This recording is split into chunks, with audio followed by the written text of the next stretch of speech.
आज एक बहुत महत्वपूर्ण मुद्दे पर आप सबको तकलीफ दी है। देश की स्थिति आपके सामने है। बेरोजगारी अपनी चरम पर है। आज भी कांग्रेस का प्रदर्शन जंतर मंतर पे बड़ा, हजारों की संख्या में लोग वहां थे। पेट्रोल, डीजल, एलपीजी, इस सब पर हम बार बार यहां आकर आप सबका ध्यान आकर्षित करते रहते हैं। किसानों का जो आंदोलन है वो 106-7 दिन हो गए हैं, अभी तक वो बरसात में, गर्मी सर्दी में जूझ रहे हैं। जिस व्यक्ति ने अच्छे दिन का वादा किया, वो जिन लग्जरी बसेस पे 2014 में इस चुनाव, पहली बार ऐसा चुनाव देखा हमने सबने, पूरे देश ने। इसमें लग्जरी बसेस पे एक व्यक्ति जुमले बांटते हुए पूरे देश में घूम रहे थे। 3D के जुमले थे वो। अच्छे दिन उनके लिए आए और उन तमाम उद्योगपतियों के लिए आए जिन्होंने उस वक्त और उसके बाद के चुनावों में भारतीय जनता पार्टी, नरेंद्र मोदी जी के चुनावों में पैसे लगाए और फिर उनसे लाभ लिए। उनके भी अच्छे दिन आए। एक कंपनी है जिसका नाम है Siddhivinayak logistics limited, SVLL। Ahmedabad, Gujarat की यह कंपनी है, 2002 में बनी थी। यह ट्रांसपोर्ट कंपनी है। सूरत के एक व्यापारी हैं रूपचंद बैद साहब, ये उनकी कंपनी।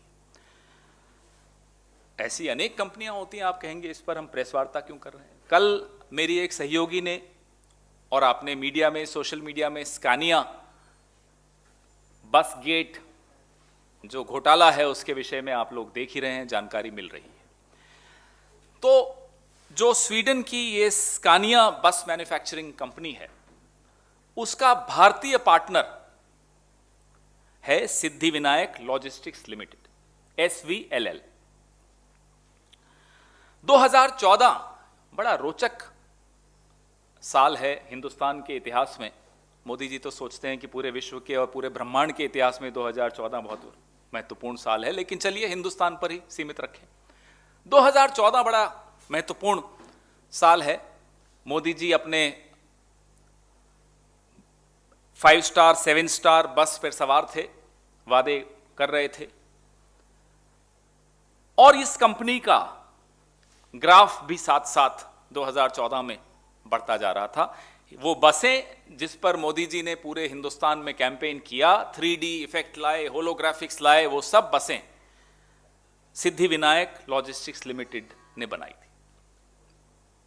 उसके अंदर बहुत अच्छे टॉयलेट्स बने हुए थे, पैंट्री बनी हुई थी, छोटा सा किचन जिसको कहते हैं, अल्ट्रा लग्जरियस थी, LCD स्क्रीन्स थी। आपको तो याद होगा, आपने तो बहुत कवर किए चुनाव, और उस चुनाव को कवर करते हुए आप में से कई लोग भी बड़े भौचक्के रह गए थे, किस तरह का 7 सितारा चुनाव था वो।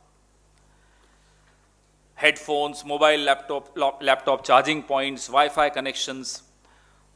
और 2-3 दिन में पिछले जो स्कैम निकल कर आया उसमें ये बड़ा स्पष्ट है कि कैसे एक भारतीय मंत्री को रिश्वत दी गई भारत में उस स्कैनिया को पैठ बनाने के लिए। प्रधानमंत्री 2014 में सत्ता में आए और SVLL का टर्नओवर 1500 करोड़, 80% उसी दौरान बढ़ा। 80%, 80% उनका टर्नओवर उसी दौरान बढ़ा। और जब बैंक उस कंपनी को बार बार चिट्ठी लिखते थे, याद दिलाते थे कि साहब हमारा पैसा लौटाओ, तो रूपचंद बैद साहब बैंक को लिखते थे कि भाई अभी हम मोदी जी के चुनाव प्रचार में बसें बनाने में व्यस्त हैं। ये उनकी लैंग्वेज, मेरी नहीं है, रूपचंद बैद पत्रों में लिखते थे।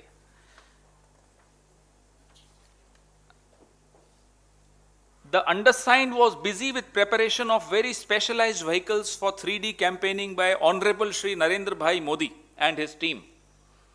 These are the words.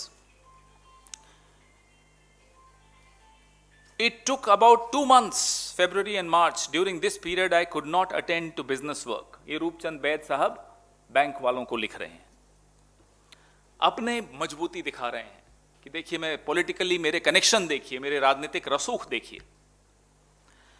फरवरी 2015 में एक रिपोर्ट आई जिसमें यह मालूम पड़ा कि बैंक ऑफ महाराष्ट्र का जो सबसे बड़ा डिफॉल्टर है, बैंक ऑफ महाराष्ट्र पे भी यहां से हमने प्रेस कॉन्फ्रेंस की है, कई की है, सबसे बड़ा डिफॉल्टर बैंक ऑफ महाराष्ट्र का कौन है? SVLL। ये जो व्यस्त थे मोदी जी के प्रचार में, जिनका 1400 करोड़ टर्नओवर हो गया, 80% टर्नओवर बढ़ गया, मोदी जी के साथ साथ इनका भी ग्राफ ऊंचा जाने लगा, वह सबसे बड़े डिफॉल्टर थे बैंक ऑफ महाराष्ट्र। और बैंक ऑफ महाराष्ट्र, हम सबको याद रखना चाहिए, एक ग्रामीण लोगों की इन्वेस्टमेंट को रखता है, ग्रामीण बैंक है। छोटे छोटे जो पैसा जमा करते हैं बैंक में, ये उन लोगों का बैंक। लेकिन सबसे बड़ा डिफॉल्टर होने के बावजूद न तो बैंक उसको NPA की श्रेणी में डाल रहा था, न बैंक उसको विलफुल डिफॉल्टर जो एक श्रेणी होती है, न उसमें डाल रहा था। क्यों? क्योंकि रसूख थे, क्योंकि वो चिट्ठी में भी लिख देते थे कि मैं मोदी जी के काम में बिजी हूं, मुझे डिस्टर्ब मत करो। और ये पेंशनर्स का बैंक माना जाता है, जहां लोग अपनी पेंशन की राशि रखते हैं, छोटी छोटी सेविंग्स रखते हैं। SVLL का जो हेडक्वार्टर है वो सूरत में है। इन्होंने 2012 में एक स्कीम शुरू की, चालक से मालक, CSR की स्कीम थी, और उसमें भी बैंक ऑफ महाराष्ट्र से उन्होंने भारी ऋण लिया।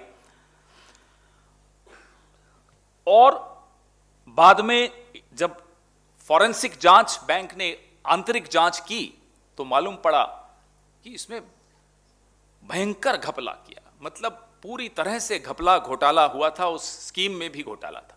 और आप कहेंगे 2012 में तो मोदी जी नहीं थे, तो उनकी इंटरनल रिपोर्ट यह बोलती है कि जो जोनल ऑफिस था बैंक ऑफ महाराष्ट्र का, गुजरात का, वो अपने राजनीतिक रसूख जो स्टेट लीडरशिप के साथ, राज्य सरकार और राज्य के नेतृत्व के साथ दिखा दिखाकर अपना काम करवाता था और काम करता था।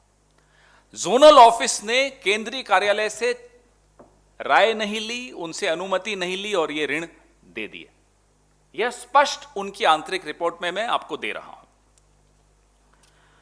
836 करोड़ का लोन बैंक ऑफ महाराष्ट्र ने चालक से मालक स्कीम में ये रूपचंद बैद जी की कंपनी SVLL को दिया। ये इंटरनल प्रोब है जिसका हमने इसमें चर्चा भी की है। The huge exposure taken by the zonal authorities were without express consent by the head office, violating its own credit policy. ये बैंक की अपनी रिपोर्ट है। तो इससे पहले कि रविशंकर प्रसाद जी नथुने फुलाते हुए फिर से प्रेस कॉन्फ्रेंस कर दे, 2012 में मनमोहन सिंह जी की सरकार थी, मैं पहले ही बता दूं, रविशंकर प्रसाद जी कुछ और काम कर लेना, आज PC मत करिएगा। यह स्पष्ट तौर पे था कि राज्य जो जोनल, और जोनल में कौन था हेड? जोनल में हेड एक श्री देशपांडे जी थे, जिनके विषय में हमारे नेता दिग्विजय सिंह जी ने अरुण जेटली जी को उस वक्त पत्र भी लिखा था।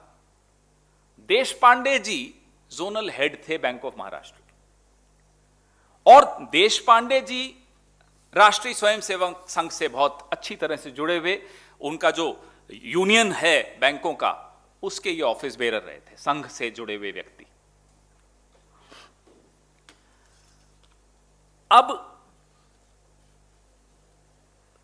कौन प्रोटेक्ट कर रहा था SVLL को, किसका प्राश्रय था SVLL को, यह सबके सामने है। वह खुद, हमें तो कुछ ढूंढने की भी जरूरत नहीं है, SVLL वाले खुद ही बता देते हैं कि भाई हमारे ये लिंक हैं। प्रधानमंत्री जी ने ड्राइवर्स डे मनाने पर उनको शुभकामनाएं दी। अपनी वेबसाइट पे प्रधानमंत्री जी की फोटो, वो अब हट गई है, हटी जाती है ऐसे वक्त पे, वेबसाइट पे प्रधानमंत्री जी के साथ फोटो लगाकर सब कुछ, सब हमेशा सामने वो मोदी जी को रखते थे।